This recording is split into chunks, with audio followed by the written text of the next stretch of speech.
끝까지 안내를 해주셔야 될 것 같아요. 그죠? 뒤에 오실 수 있도록.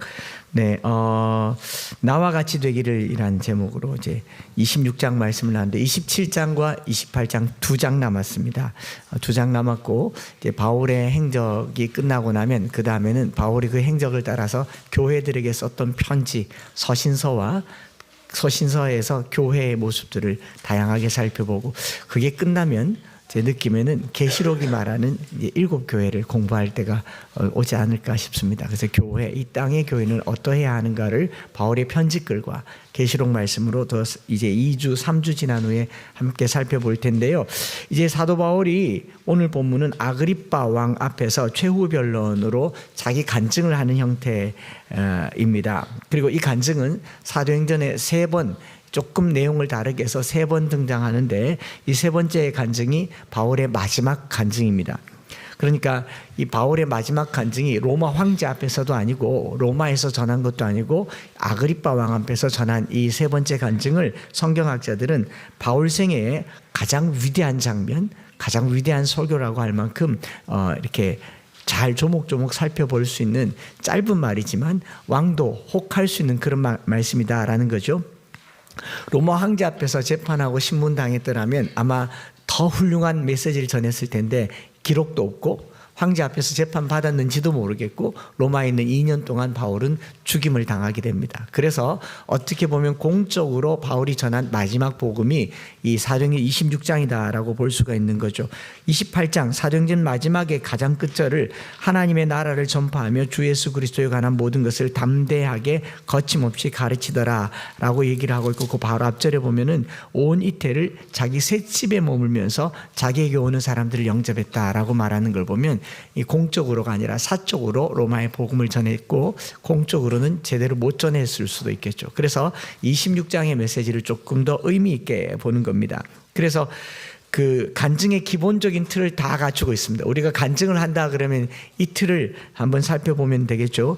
예수님을 만나기 전에 자기가 어떤 사람이었는지, 예수님을 어떻게 만나게 되었는지, 그러고 나서 나는 어떤 사람이 되었는지를 아주 이 전과 후, 비포 애프터가 잘 나와 있는 게 바울의 간증인데, 그런데 바울이 이 간증으로 자기의 경험을 얘기하는 것이 아니라 자기의 간증으로 끝나는 것이 아니라 자기의 삶을 소개하는 것으로 끝나는 것이 아니라 자기 삶에 찾아오신 예수 그리스도를 소개하고 상대로 하여금 그 예수를 믿게끔 만드는 게 간증의 본질이죠.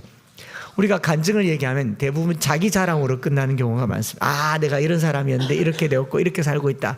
그래서 너희도 이렇게 살아라. 이건 별로 간증이라고 할 수가 없어요. 오늘 내가 이렇게 된 데는 반드시 예수 그리스도를 소개해야 됩니다. 주님이 나에게 어떤 분인지를 소개하는 것이 간증의 본질이지 내가 어떤 사람인지는 중요하지 않아요. 그러다 보니까 간증할 때 드라마틱한 걸 좋아해요. 제가 뭐 암병에 걸렸는데 나았습니다. 뭐 이런 건데 그런 간증 없는 사람은 밋밋하게 사는 사람은 또 복음을 못 전하는 경우가 많은데요. 그렇지 않습니다. 어떤 형태든지 간에 내게 찾아오신 예수님, 내가 만난 예수님을 전하는 것이죠. 그래서 아그리빠 왕이 하마터면 예수님을 믿을 뻔했다라고 기록하잖아요. 26장 28절에 아그리빠가 바울에게 이르되 네가 적은 말로 나를 권하여 그리스도인이 되게 하려 하는도다.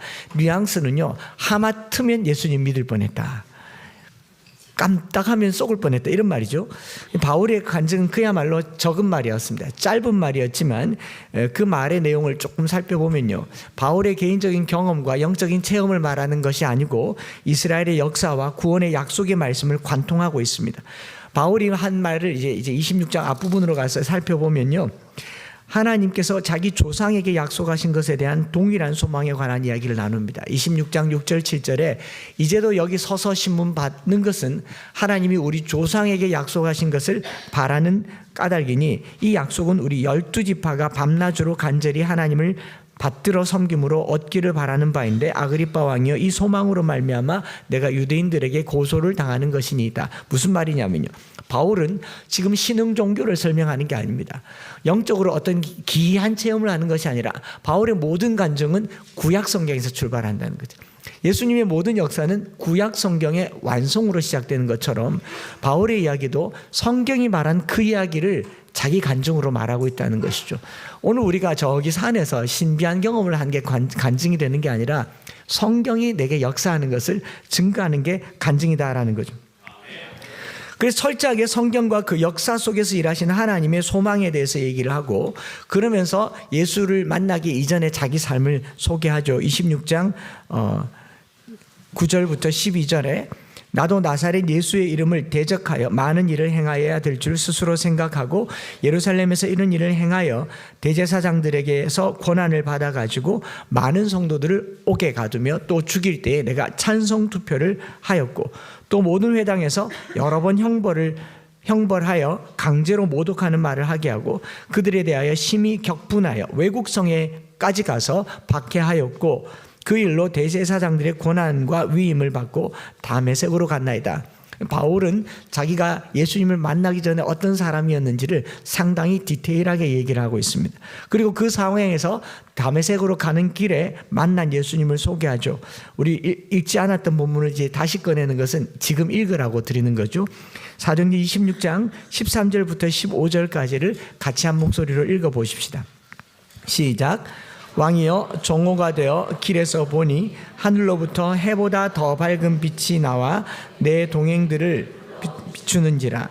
우리가 다 땅에 엎드러짐에 내가 소리를 들으니 히브리 말로 이르되 사울아 사울아 내가 어찌하여 나를 박해하느냐. 가시체를 뒷발질하기가 내게 고생이니라. 내가 대답하되 주님 누구시니까? 주께서 이르시되 나는 네가 박해하는 예수라. 바울이 다메섹 도상에서 만난 예수님을 소개합니다. 이 사도행전 9장과 22장과 이 26장의 간증들이 살짝 차이가 나는 게 뭐냐면 빛은 보고 소리는 듣지 못하였다. 또는 아무것도 보지 못하였다. 이런 표현들을 쓰는데 음성을 듣지 못하였다라는 말과 무슨 내용인지 모르겠다라는 말을 알려주는 간증이 조금 더 심화된 간증이 여기 있죠. 히브리 말로 이르되라고 얘기합니다. 1세기 당시 사람들은 히브리 말을 아는 사람이 거의 없습니다. 바리새인이나 서기관 제사장 말고는 다 아람어를 썼거든요. 70년을 바벨론 포로로 살았고 그들은 언어를 잃어가고 있었고 유일하게 성경 읽을 때만 쓰는 말이 히브리 말이니까 히브리 말로 들리는 말을 사람들이 알아들을 수가 없죠. 소리는 들었는데 무슨 말인지를 알지 못했다라고 해석하는 게 맞을 겁니다. 예수님의 제자들도 하나님의 영광 가운데 예수님과 대화하는 것을 소리는 들었으나 무슨 말인지 몰랐다라는 요한복음의 말과 똑같은 거죠. 아무튼 이런 일들을 경험하는 거죠. 바울이 만난 예수님을 구체적으로 설명합니다. 바울이 경험한 그대로 말하고 있는데요. 여기서 우리가 이제 인상 깊게 보는 한 단어, 하늘로부터 해보다 더 밝은 빛이 나와 내 동료들을 둘러 비추었다라고 말하는 거 있죠. 저는 이 빛 앞에 노출되는 것이 신앙생활이라고 얘기하고 싶습니다. 하나님께서 신앙생활 한다라고 하는 말은, 예수님을 믿는다라고 하는 말은 하늘의 큰 빛 앞에 내가 노출되는 겁니다. 그래서 그 빛 앞에 내 삶을 노출시켜 보고 나니 내가 완전하지 못한 거예요. 내가 부족한 겁니다. 하나님의 거룩의 기준에 미치지도 못한 것이고, 오히려 거기서 내가 터무니없이 볼품없는 사람이라는 것을 깨닫고 그 거룩을 사모하게 하는 것이 신앙생활입니다. 신앙생활을 오래 하면 할수록 마치 자기가 거룩한 것처럼 착각하고, 목회자들은 유난히도 그래요. 강단에서 설교할 때 마치 나는 그렇게 사는 사람인 것처럼 착각하기 때문에 오랜 세월이 지나면 내가 거룩하다고 생각하는데 천만의 말씀입니다. 신앙생활을 오래 하면 할수록 하늘로부터 내리는 강력한 빛에 자기가 노출되어서 계속 부족함을 호소할 수밖에 없는 게 신앙의 연륜이다라고 말할 수 있는 거죠. 사도 바울은요, 평생을 자기가 배우고 알고 그리고 공부한 것을 옳다고 여겼던 사람입니다. 평생을 어려서부터 가말리엘 문화생으로 성경을 어찌 보면 달달달달 외웠던 사람입니다. 자기 생각을 전혀 꺾을 수 없었습니다. 단 한 번도 스스로 믿고 있던 신앙과 학문에 흔들린 적이 없었습니다. 심지어는 다른 사람을 잡아 감옥에 가두고 스데반이 돌에 맞아 죽을 때 그 앞에서 증인이 되어 주기도 하고 미동도 하지 않았던 사람이 사도 바울입니다. 스스로 폭력을 행사하지는 않았지만 자신의 옳음에 폭력이 정당하다고 믿었던 사람입니다. 그래서 잡아서 감옥에 가두고 박해하고 그들을 어지럽게 했던 사람이 사도 바울입니다. 그 이유가 뭘까요? 자기가 믿고 있는 신념을 꺾지 않았기 때문에 그렇습니다. 자기가 옳다고 여기는 것에 확신을 가졌기 때문에 그렇죠. 그런데 그런 바울이 해보다 더 밝은 빛에 노출되니까 자기가 알고 듣고 배우고 믿던 모든 것들이 백일화에 드러나면서 이게 아니네 라는 생각을 하는 겁니다. 틀렸다라는 걸 생각하는 거죠. 저는 우리가 신앙생활하면서요, 내가 지금까지 알고 듣고 배우고 믿어왔던 모든 것들이 한 번쯤은 뒤집어지는 역사가 있기를 축복합니다. 이거 안 꺾고 예수를 믿을 수가 없어요. 내가 옳다고 여기는 것이 전부가 아니라는 것을 신앙생활하면서 경험해 본 사람이 자신에게 확신을 갖지 않는 겁니다. 마태복음 5장에 너희가 도무지 맹세하지 말라, 맹세한 것은 반드시 지키라 하였다는 것을 너희가 들었으나 나는 너에게 말하노니 도무지 맹세하지 말지니 하늘로도 하지 말라 이는 하나님의 보좌이며 땅으로도 하지 말라 이는 하나님의 발등상이며 내 머리카락으로도 하지 말라 이는 내가 한 머리턱 하나라도 희고 검게 할 수 없습니다. 오직 너희 말은 옳다 아니다 하라. 이에서 지나는 것은 다 악으로부터 나오느니라. 무슨 말이에요? 2번 이상 확신하지 말란 말입니다. 2번 정도 같은 말 했으면 세 번째는 맞나? 맞아요. 확실하나? 확실해요. 한 번 더 물으면 잘 모르겠어요. 지금 재판관들이 묻는 말이 다 그러잖아요. 엊그제 한 말도 기억이 안 난다 그러고 잘 모르겠다고 그러잖아요. 오히려 그게 정직하지 않겠어요? 근데 계속 확신 있게 하는 말이 한 번은 하나님의 영광에 비답해서 내가 틀렸을 수도 있다는 생각을 하는 게 신앙의 첫 단추입니다. 미안하지만요, 저나 여러분들이 지금까지 살아온 모든 것들을 그릇된 것으로 한 번쯤은 여겨보셨습니까? 회심한 사람들은요, 내가 이제까지 살아온 것이 헛것이라는 것을 뼈저리게 느낄 때 회심이 일어납니다. 아흔이 다 되신 할머니에게 세례를 베풀러 갔는데 80평생을 절에 다니신 분이셨어요. 성부와 성자의 이름으로 세례를 주노라 아멘 하고 이 제 손에서 나가는 물과 그 할머니 눈에서 나오는 눈물이 구별이 되더라고요. 눈물이 뚝 떨어지면서 처음으로 한 말이 뭐냐면 속았다. 80여 평생을 자기가 옳다고 느꼈던 모든 것들이 쏘갔다고 느껴지는 그 순간이 해보다 더 강한 빛을 만나는 시간이 아닌가 생각을 해보는 겁니다. 그래서 지금 우리가 옳다고 여기는 이 모든 것들에 대해서요, 스스로 한 번쯤은 아닐 수도 있다는 생각을 해보아야 할 시점이 이 시점이라고 생각을 해요. 너무 자기가 알고 있는 것에 확신을 가지고 있고 확증을 하고 있으니 이 국론이 사분오열이 돼서 저는 잘 모르겠어요. 이런 모르겠다는 말, 지금은 잘 모르니까 판단을 유보하자는 말조차도 할 수 없는 시대에 이 편이냐 저 편이냐 갈라져라고 말하는 이 시대에 우리가 살고 있잖아요. 여러분 잠깐만 기다려서 그 하나님의 빛이 비추어지는 이 나라가 되기를 기도하시기를 바랍니다. 내 판단 말고요, 누구의 판단 말고요, 누구의 확증적인 말도 지금은요 믿지 마세요. 제 말도 믿지 마시고 누구의 말도 믿지 마세요. 하나님의 빛이 비춰지도록 기도하십시다. 제가 결혼하고 일주일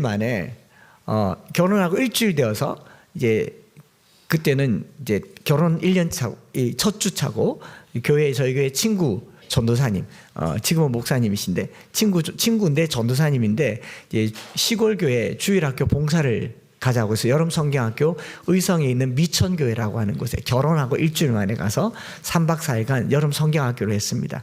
제 아내와 그리고 여선생님 2분 그리고 친구 전도사와 제 5명이서 여름 성경학교 봉사를 다 마치고 그리고 마지막 날 이제 의성에서 차를 타고 대구로 오는데 그날따라 뭐 이 30년 전에 안전벨트가 문화로 돼 있지 않은데 제가 그냥 벨트 매자 하고 벨트를 맸는데 한참 지나서 의성에서 군위 국도로 오는데 차가 왔다 갔다 해요. 차가 왔다 갔다 하는데 보니까 친구가 자고 있어요. 제가 저도 모르게 전도사님하고 제도나 그랬어요. 근데 맞은편에 차가 막 오고 있는데 이 친구가 너무 당황해서 핸들을 오른쪽으로 막 틀더니 차가 한 1, 2m 아래에 있는 논으로 거꾸로 처박힌 겁니다. 결혼한 지 일주일 만에. 제 뒤에는 아내를 포함한 여선생님 3명이 졸고 있었는데 차가 뒤집히면서 문이 열려가지고 논 밖으로 그냥 나갔던 2바퀴를 도니까 그냥 밖으로 다 튕겨 나갔어요. 마침 이제 모심기를 하고 논에 물을 대놓은 상태라서 만신창이가 됐지만 다치지는 않았어요. 제 친구도 우리 제돈 목사도 그냥 나갔어요. 근데 제가 안전벨트를 했는데 차가 거꾸로 박혔습니다. 논의 물이 머리에서부터 계속 거꾸로 차오는데 이거 풀리니까 안 풀리는 거예요. 근데 제 아내가 결혼한 지 한 일주일 만에 일주일 만에 이제 신랑이 이렇게 생겼잖아요. 저한테 와가지고 장수 형제 빨리 나오라 제 팔을 막 잡아 당기는 거예요. 그래서 나도 나가려고 하는데 나가집니까? 이걸 아무리 제껴도 여기가 돼 있으니까 안 제쳐지는 거예요. 근데 물은 계속 차오고 이러다가 코까지 물이 들어오고 이러면 좀 곤란해질 거고, 당시에 또 드라마를 좀 보니까 차가 뒤집어지면 폭발하는 상상을 막 하면서 마음이 너무 급해졌어요. 제 집사람도 저를 막 급하게 나오라고, 저도 마음이 급하고, 아무리 제껴도 이거 제끼면 허리가 더 걸려있고, 제가 뭐라고 그러냐, 잠깐만 조금만 기다려봐라, 명수사님이 저쪽으로 좀 가 있어요, 폭발할까봐. 잠깐만 생각 좀 해보자. 그러니까 저희 집사람이 진짜 큰일 난 줄 알고 주저앉아서 어떡하냐 그러고 있어요. 제가 이제 곰곰이 생각하니까 이 벨트가 2개로 묶여져 있어서 쭉 따라가 보니까 이 클립이 있더라고요. 뒤집힌 상태에서는 이거 찾기도 쉽지 않습니다. 이걸 찾으려고 필요한 것은 급한 마음에 이걸 푸는 게 아니라 생각하는 거죠. 판단을 잠깐 보류해 두고 그 원점을 찾아가는 거잖아요. 급한 그 일은 차에서 빠져나오는 일이지만 더 중요한 일은 벨트를 제대로 푸는 일이지 않습니까? 근데 오늘 우리가 여러 가지 상황 속에서요, 급한 불 끄기 바빠서 그릇된 판단을 할 수가 있다라는 생각을 해보는 것이죠. 저와 여러분들이요, 어떤 성급한 결정에 있어서 내가 옳다고 여기는 것, 성급하게 결정해서 실패하고 실수한 적은 없습니까? 투자할 때, 부동산 사고 팔 때, 또 우리 특별히 중고등학생들, 성적이 나쁜 아이들이 대부분 시험을 빨리 마칩니다. 쓸 말이 없어요. 그래서 성급하게 답안지를 쓰고 나와보면 다 틀렸어요. 조금만 더 생각해 보면 문제가 원하는 게 뭔지를 알 수 있는데, 그런 성급함 때문에 일을 그르칠 수 있다라는 생각을 하면서요, 저는 사도 바울이 거침없이 자기가 옳다 하는 말을 추구하며 달려갔다가 큰 빛을 보고 내가 틀릴 수 있다는 것을 발견했고, 예수님의 음성을 듣고 내가 틀렸다는 것을 알게 되었고, 예수님의 그 부르심을 따라서 눈의 비늘이 벗겨진 줄 믿습니다. 바울은 해보다 더 밝은 이 빛 때문에 눈의 비늘이 씌이고 잠시 눈을 잃을 정도의 강력한 빛이었지만, 이 눈의 비늘이 벗어지면서 이전에 경험하지 못했던 새로운 삶을 보게 된 줄 믿습니다.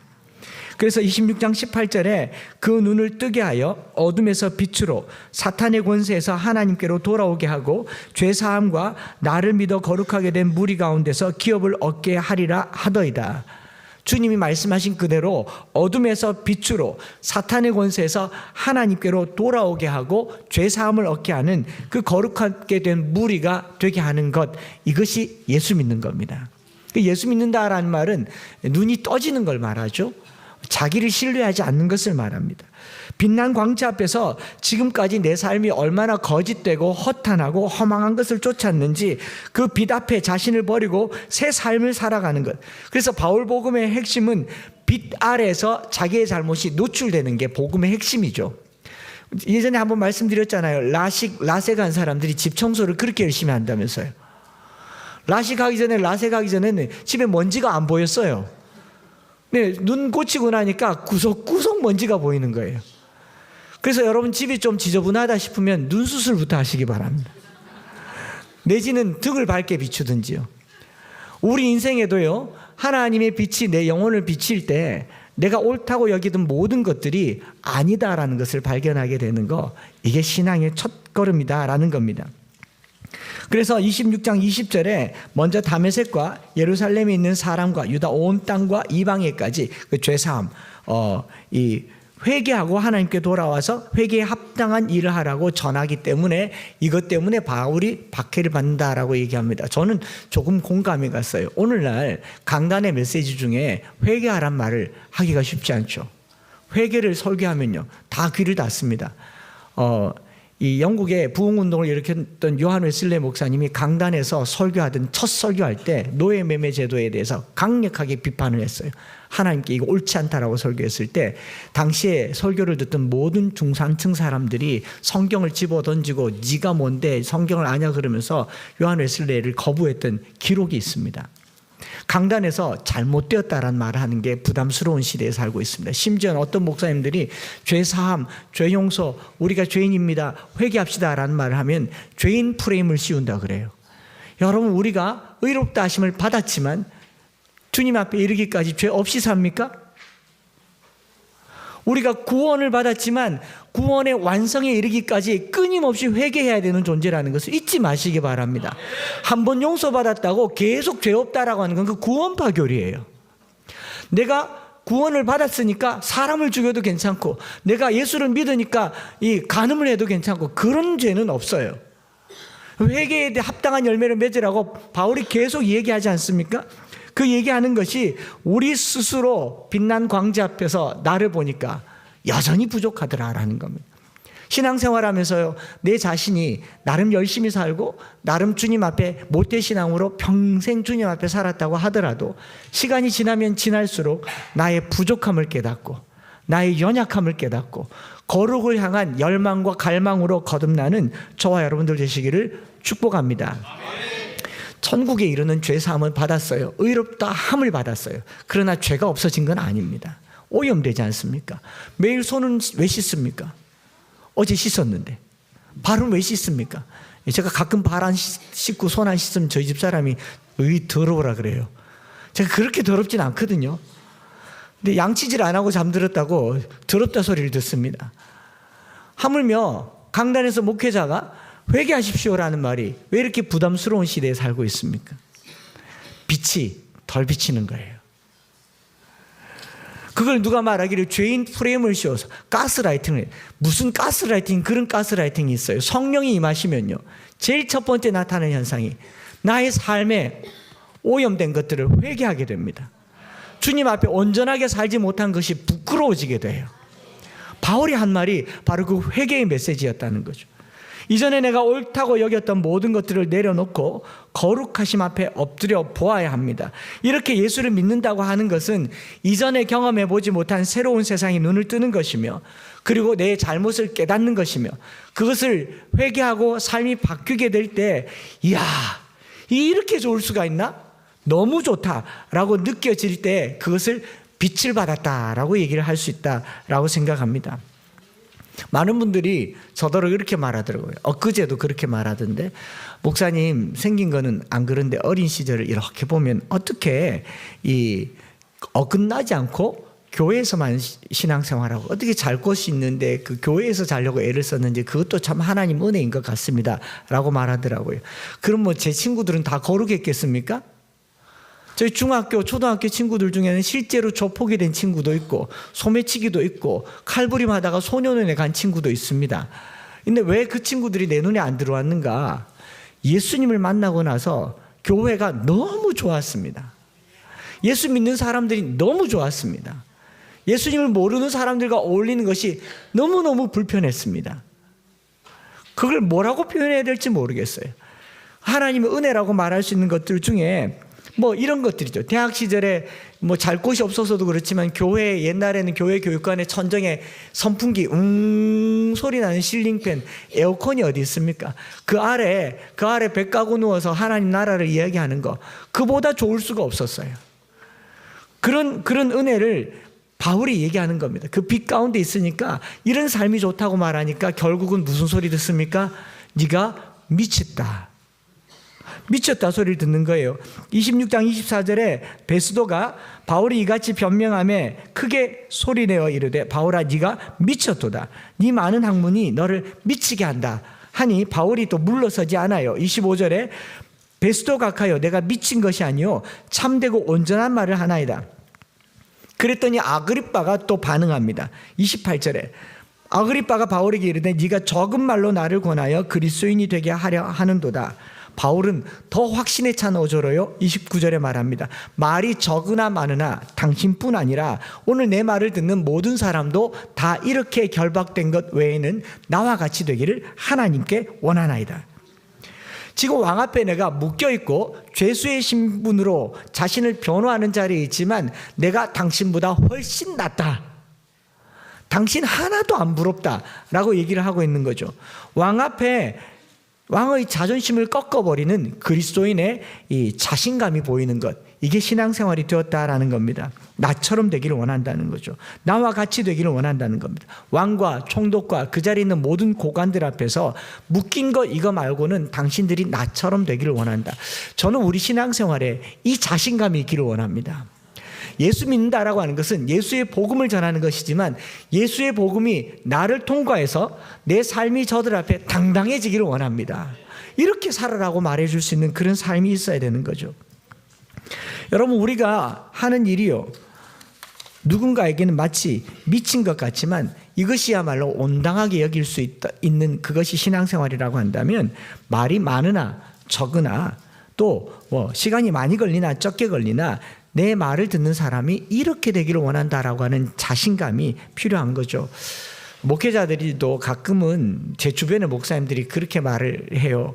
야, 나는 한 목사처럼 못하겠다. 그거는 한 목사 정도 돼야 하지. 공부도 하고 뭐도 하고. 제가 공부해서 이렇게 목회를 한다면 하나님을 왜 의지하겠습니까? 목사님들조차도 당신이나 할 수 있지 나는 못한다라고 하는 말은 하나님을 못 믿는 겁니다. 학벌이 목회를 만든다고 생각하는 것 자체가 어긋난 거 아닙니까? 제가 최근에도 어떤 목사님이 얘기하면서, 야, 그래도 한 목사 다르다. 니는 그래도 대학 나왔고 우린 지방의 신학교. 그게 하나님과 관계 있습니까? 부족하면 더 기도해야죠. 부족하다고 여기면 밤이고 낮이고 하나님께 능력을 달라고 기도하셨어야죠. 학벌이 목회를 만드는 그런 세상이면 하나님을 의지할 필요가 없잖아요. 저는 제가 목사님들에게 이렇게 목회하기를 바라는 한 가지 이유는요, 공부했기 때문에가 아니고, 누가 저보고 언더독이라면서 흙수저였다면서요. 하나님을 의지하는 것이 이렇게 되기를 원합니다. 하나님을 의지하면서 목회하기를 바라는 거죠. 그러면요, 성도가 없어도 1000명 모인 자리에서 설교하는 것처럼 제가 2-3명 앉혀놓고도 이렇게 설교했겠습니까? 안 했겠습니까? 1000명 앞에 설교하듯이 했어요. 그래서 다니엘 기도회 같은 데 가서도 하나도 안 떨릴 수 있었습니다. 그 강대상 올리고 내릴 수 있었어요. 연예인도 그 앞에 가지고 막 떨어가지고 이 물을 몇 번씩 마시고 하나도 안 떨립니다. 왜요?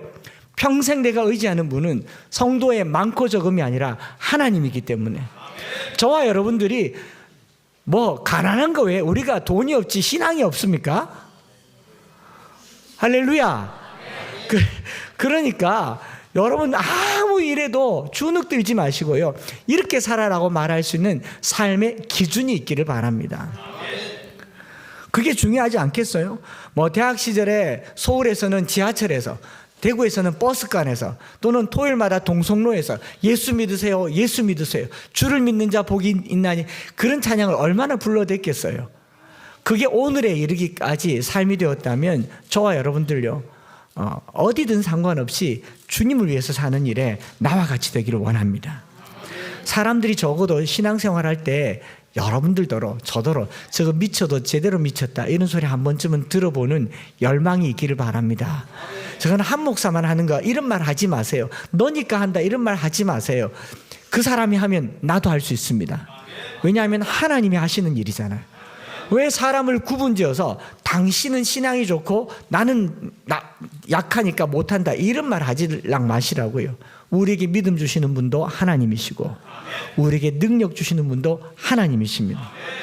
그래서 우리가 적어도 신앙생활하면서 미쳤다 소리를 좀 들어야 되는데, 미친 사람의 특징을 좀 생각을 해봤어요. 미친 사람 첫 번째 특징이 뭐냐면 감정 조절이 안 되는 사람. 그 병원 가야 되는 사람 있잖아요. 물론 갱년기 아내들도 살짝은 미친 것 같아요. 가끔은 내가 왜 이런지 몰라요. 막 뜨거웠다가 차가워졌다가 화가 났다가 웃었다가 가름을 할 수 없는 게 거의 미친 증상하고 가깝습니다. 그렇지 않습니까? 사도 바울이 왜 미쳤느냐? 자기 감정이 자기 마음대로 움직이지 않아요. 합리적으로 움직이지 않습니다. 돌을 맞았는데 웃고 있어요. 이거 미친 사람이죠.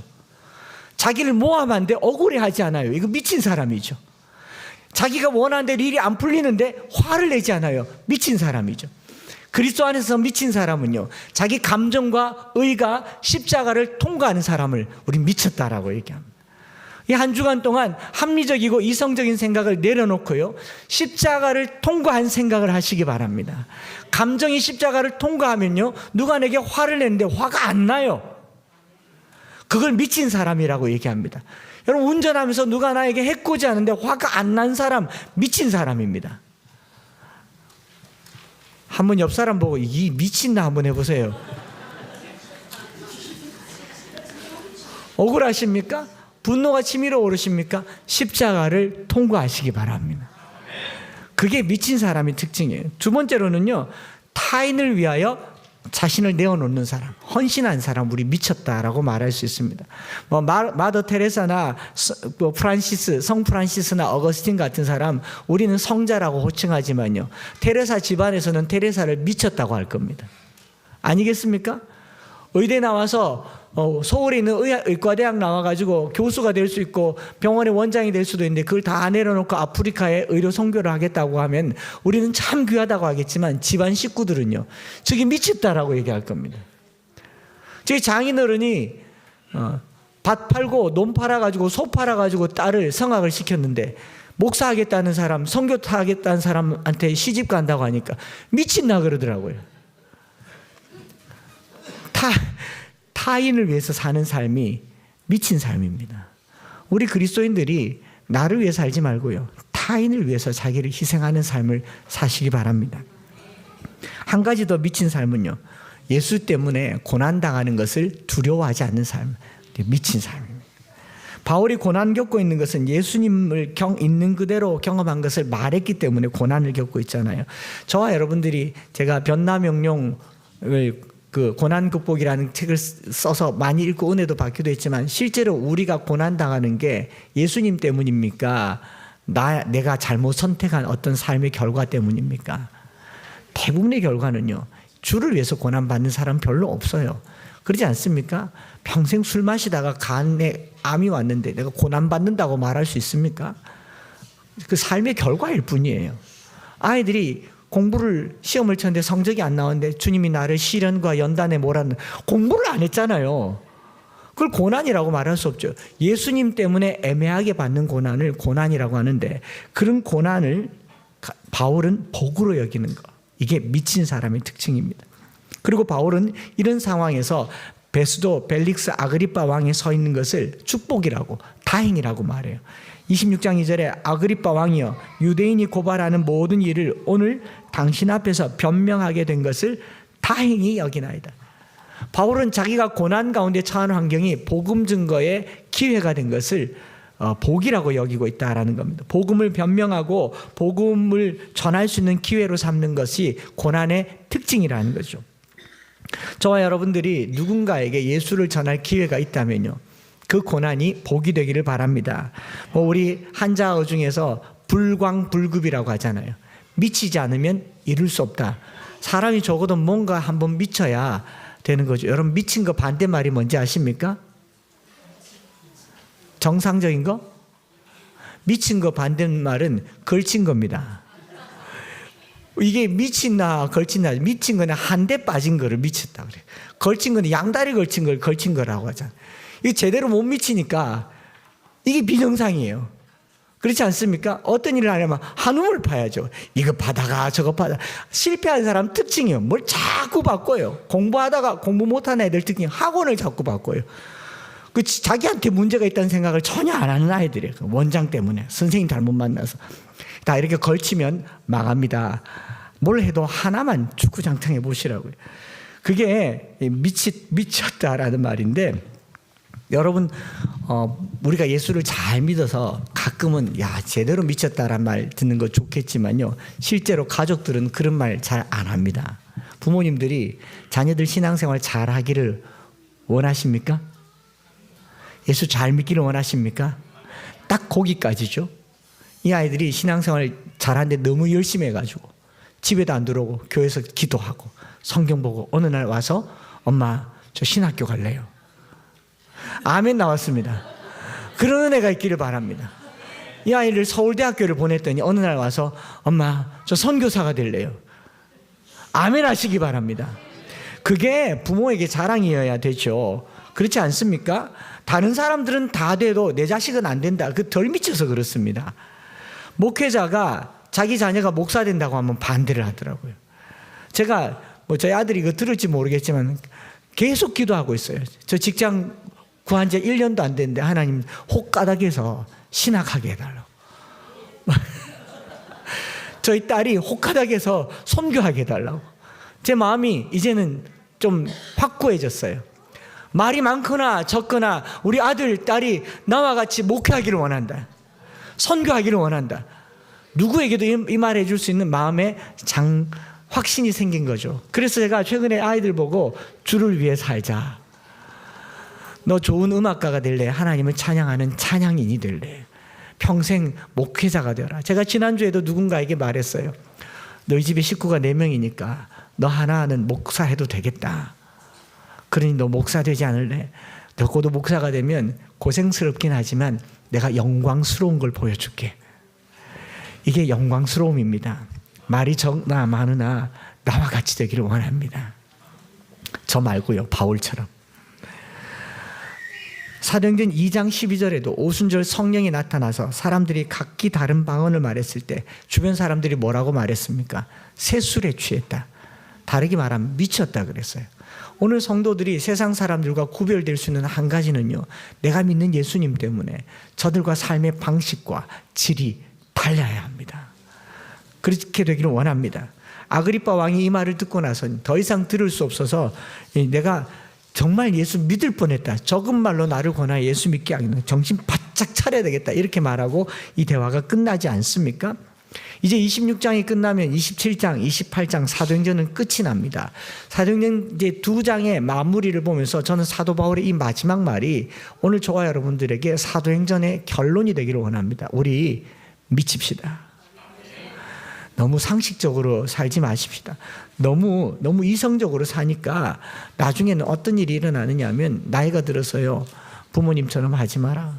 부모님은 제때 공부를 안 해서 이렇게 됐다. 나처럼 살지 마라. 이제는요, 우리 자녀들에게 말할 수 있어야 돼요. 내가 믿는 예수 너도 믿어라.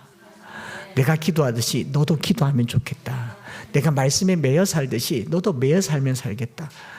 그냥 작작 믿어라가 아니고 더 믿어라. 더 믿어라. 나는 미치고 싶다. 이런 마음으로 계속 신앙생활하는 거. 저는 이게 제가 믿는 예수님에 대한 이야기입니다. 여러분 더 미치고 싶어요. 더 깊이 들어가고 싶어요. 그리고 여러분들에게도 같이 미치자고 권하고 싶어요. 말씀 암송도 그런 겁니다. 그게 성경 암송에서 제일 중요한 것은요, 시편 1편에 복 있는 사람은 악인들의 꾀를 따르지 아니하며 죄인들의 길에 서지 아니하며 오만한 자들의 자리에 앉지 아니하고 오직 여호와의 율법을 즐거워하여 그의 율법을 주야로 묵상하는도다. 여기서 제일 중요한 단어가 뭐라고 그랬습니까? 즐거워하여. 여러분 즐거워하는 것이 신앙생활의 기본이에요. 재능 있는 사람은 노력하는 사람을 따라갈 수 없고 노력하는 사람은 즐기는 사람을 따라갈 수가 없다 그래요. 신앙생활 하면서 예수에 제대로 미치면요. 여러분 정신병원 가서 미친 사람 한번 보세요. 세상에 제일 행복합니다. 주변 사람들이 괴롭지. 여러분 예수 믿어서 내가 제일 행복한 사람 되기를 바랍니다. 제가 이게 막 고단하고 힘들고 목회가 어려웠더라면 진작에 그만뒀을 겁니다. 14년 전에 그랬던 것처럼. 지금 그렇지 않습니다. 우리 함께 주께 깊이 미쳐있는, 평생 자랑할 거 이것밖에 없는, 내가 자랑할 거 예수밖에 없는 그런 한 주간의 삶을 사시기를 주님의 이름으로 축복을 드립니다. 이 찬양을 같이 드려보려고 해요. 위대한 그 사랑으로 십자가 주님 지셨네. 세상 속에 빛 되었네. 주님 피로 사셔서 영원한 생명 주셨네. 값없이 주신 그 참사랑. 여기 이런 가사가 있죠. 한번 따라해 볼까요? 예수 때문에 살아가고, 예수 때문에 찬양하고, 예수 때문에 완전하고. 우리 인생이 예수님 때문에 사는 삶이라면 적어도 주님이, 주변 사람들이 저와 여러분들 보고 저거는 예수 빼면 아무것도 없다, 저거는 교회밖에 모른다, 저거는 성경밖에 모른다, 이렇게 신앙생활 한 번쯤은 해보세요. 가끔 가다가 세상에 물도 들기도 하겠지만 예수님이 내게 전부인 삶을 한 번쯤은 살아보십시오.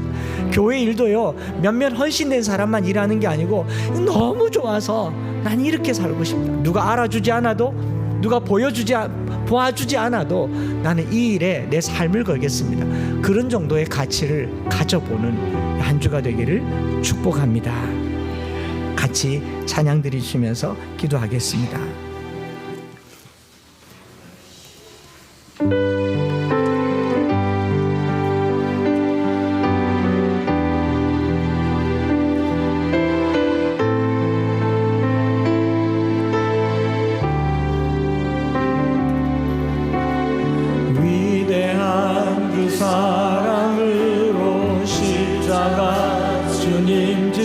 세상 속에 빛 되었네.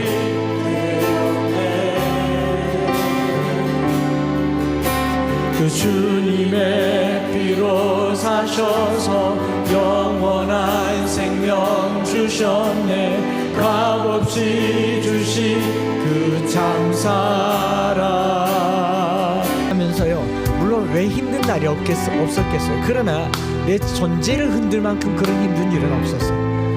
너무 행복한 목회를 했습니다. 지금까지도 행복한 목회를 하고 있어요. 얼굴이 나와 있잖아요. 제게 다시 한번 삶의 기회가 주어진다고 해도 저는 이걸 포기하지 않을 거예요. 너무 재밌어요. 억울하십니까? 억울하시면 저처럼 사세요. 부러우시면 저처럼 한번 살아보세요. 뭐 목사님 몸에 육체에 연약함이 있고 심장이 어떻고 고생스럽고 하나도 괜찮습니다. 뭐 하나님이 책임져 주시겠죠. 하나님이 알아서 하시겠죠. 지금까지도 살려주셨잖아요. 우리가 평생 살면서 단 한 번쯤은 예수님이 내 삶의 이유가 되기를 원합니다. 숨쉬는 이유가 되기를 원합니다. 그저 땅에 돈 좀 벌려고 사는 거 말고요, 땅에서 좀 영광 누리려고 사는 거 말고 영원한 하나님 나라에 이것이 내게 기쁨이 되기를 원합니다. 한 주간 예수님 생각만 해도 가슴이 뜨고 내가 옳다고 여겼던 것 그 영광의 빛 앞에 내려놓아지게 하시고 주님처럼 살고 싶습니다. 주님 삶을 내가 본받고 싶습니다. 삶의 이유가 예수님 되기를 원합니다. 우리 주의 한번 부르짖고 합심해서 기도하겠습니다. 주여, 아버지 하나님, 말이 적으나 많으나 이렇게 결박된 것 외에는 나와 같이 되기를 원하나이다. 하나님의 신앙생활 속에서 이런 자신감과 당당함과 선명한 모습이 있기를 원합니다. 자녀들이 우리의 예수 믿어 즐거운 모습을 보게 하여 주시고 예수 믿어 행복한 모습을 보게 하여 주시고 예수 믿고 사는 것이 이렇게 영광스러울 수가 없으니 고백하게 하여 주시옵소서. 영광의 일주로 비추어서 내 생각을 내려놓고 주님 생각 앞에, 주님 판단 앞에 노출되게 하여 주시옵소서. 주님이 삶의 이유가 되기를 원합니다. 주님이 삶의 전부가 되기를 원합니다. 예수 때문에 찬양하고 행복하고 예수 때문에 기뻐하고 예수 때문에 용서받고 주님 살아가게 하여 주시옵소서. 주님 완전하게 하시고 주여, 삶의 이유가 주님 되기를 원합니다. 결박된 거 의미가 없습니다. 부유하고 가난한 거 의미가 없습니다. 주님이 내 삶의 이유가 되게 하여 주시옵소서. 예수 때문에